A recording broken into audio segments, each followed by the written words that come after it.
हाय दोस्तों, ये जो क्वेश्चंस है बहुत बार पूछे गए हैं एसएससी में। ओके, तो हम लोग इस तरह के जब भी क्वेश्चंस आएंगे नंबर सिस्टम यानी संख्या पद्धति के अंदर, तो हम कैसे सॉल्व करेंगे उसको हम देखते हैं।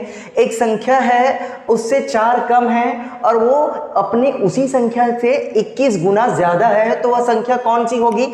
ऑप्शन नंबर ABCD ऑप्शन दिया हुआ है। एक बार फिर हम समझते हैं और उसको सॉल्व भी करते हैं। एक संख्या है, तो माना कोई संख्या है x, एक संख्या है x, उसमें 4 कम करने पर यानी वो 4 कम है, तो 4 कम है, वह उसी संख्या के 21 गुना के उसके व्यतक्रम के बराबर है। उसी संख्या के मतलब ये x के, तो और व्यतक्रम, तो x का व्यतक्रम हम जब भी बोलेंगे तो 1/x होता है, और 21 गुना ज्यादा है उसका मतलब ये है कि हम 21 से उसको मल्टीप्लाई कर देंगे। अब ये तो बन गया इक्वेशन। अब इस इक्वेशन में हम डायरेक्ट मेथड यूज करेंगे, यानी डायरेक्ट वैल्यू पुट कर दो। अगर हम 3 को यहाँ पे पुट करते हैं, 3 - 4 तो इक्वल टू क्या होता है? -7। यहाँ पे 3 पुट करेंगे और इसको सॉल्व करेंगे तो इधर क्या आता है? 7। तो इक्वेशन जो है बैलेंस नहीं होगा। अब हम b को पुट करते हैं तो b में 7 - 4 इक्वल टू इधर आ जाता है 3, और हम इधर को अगर हम सॉल्व करें यहाँ पे 21/7 करते हैं तो इधर भी कितना हो जाता है? 3। तो 3 दोनों क्या है? सेम है, यानी इक्वल है। तो ऑप्शन नंबर जो बी होगा वो हमारा सही होगा। ऐसे हम डायरेक्ट हम वैल्यू पुट करके भी सॉल्व कर सकते हैं। तो सबसे पहला मेन इंपॉर्टेंट ये है, हमें इक्वेशन बनाने के लिए आने चाहिए। अब एक क्वेश्चन आप लोग को देता हूं, इसे जरूर आप लोग सॉल्व करके देखिएगा, जो एसएससी में कई बार पूछे गए हैं। ये रहा, कई बार ऐसे क्वेश्चंस पूछे गए थे। तो क्वेश्चंस ये है, 5 से विभाज्य 3 क्रमागत प्राकृतिक संख्या का योग 225 है, तो हमें वो संख्या ज्ञात करनी है। अब ऐसे क्वेश्चंस को सॉल्व करने के लिए 2 मेथड है। एक मेथड तो ये है जो थोड़ा सा लॉन्ग है, जो हम 10th में सॉल्व करते थे। कैसे कि माना कि 3 क्रमागत प्राकृतिक संख्या जो 5 से विभाज्य हो, पहला x, फिर x + 5, फिर x + 10 होगा, ठीक है, और इसका योग 225 है। तो सभी को हम क्या करेंगे? योग करेंगे, फिर 225 आता है, फिर x की वैल्यू निकालेंगे, फिर वैल्यू पुट करेंगे, तब आंसर निकल जाएगा। लेकिन हम इसको डायरेक्ट कैसे सॉल्व करेंगे? तो डायरेक्ट सॉल्व करनी है तो सबसे पहले 3 क्रमागत प्राकृतिक संख्या दिया है, तो उसी को 225 3 से डिवाइड कर देंगे। तो ये जो होगा वो बीच का संख्या होगा, यानी मिडिल नंबर होगा। इसको जब हम सॉल्व करते हैं तो कितना आता है? 75 होगा। 75 अगर ये मिडिल नंबर है तो जाहिर सी बात है, इससे अगर हम 5 ऐड करते हैं तो 70 + 5 कितना हो जाएगा? 80, और इसको हम लेस करते हैं तो कितना हो जाता है? 75 में ये, और ये 75 इसका मिडिल नंबर है। तो फिर ये कौन सा नंबर हो जाएगा? वह सबसे बड़ी संख्या ज्ञात करने के लिए बोल रहे हैं। तो सबसे बड़ी संख्या जो ऑप्शन नंबर सी में है हमारा, ये ऑप्शन नंबर डी रहेगा।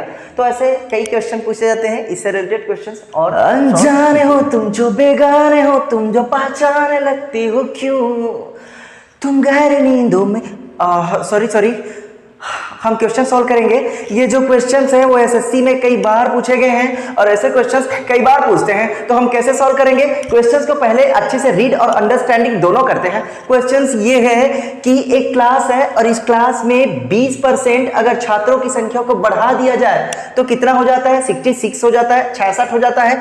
तो प्रारंभ में कितनी संख्याएं थी छात्रों की, इसको निकालना है। तो इसको निकालने के लिए हम डायरेक्ट हम कैसे सॉल्व करेंगे उसको हम देखते हैं। किसी भी नंबर का 100% हम ले लो और 20% एक्स्ट्रा बढ़ा हुआ है, इसका मतलब ये है कि 120% यानी 120% का कितना है? 66 नंबर है। ध्यान से देखिएगा कि 20% बढ़ने के बाद कितना हो जाता है? 66। तो किसी भी नंबर में, यानी माना कि छात्रों की संख्या 100% है, 100% पे हम 20% बढ़ाएंगे तो कितना हो जाता है? 66। अब हम 100% का अगर हम निकालें कि 100% कितना था, तो हम क्या करेंगे?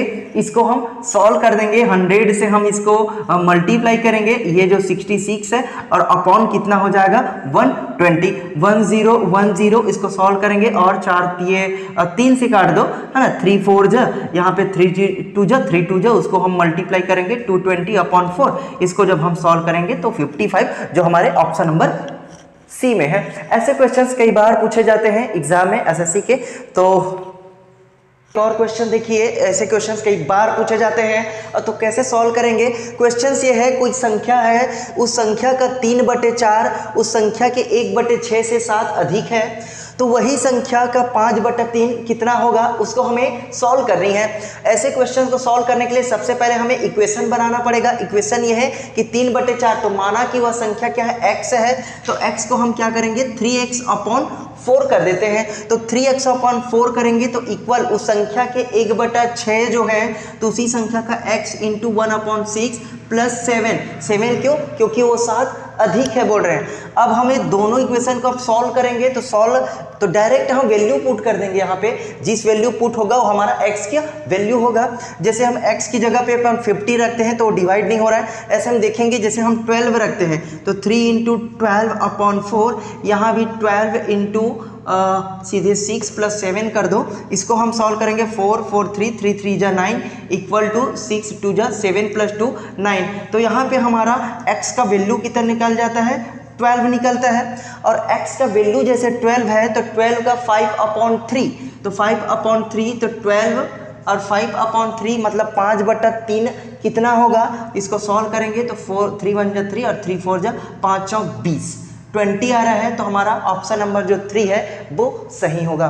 ऐसे और भी क्वेश्चंस है, सॉल्व कीजिएगा, लाइक और शेयर जरूर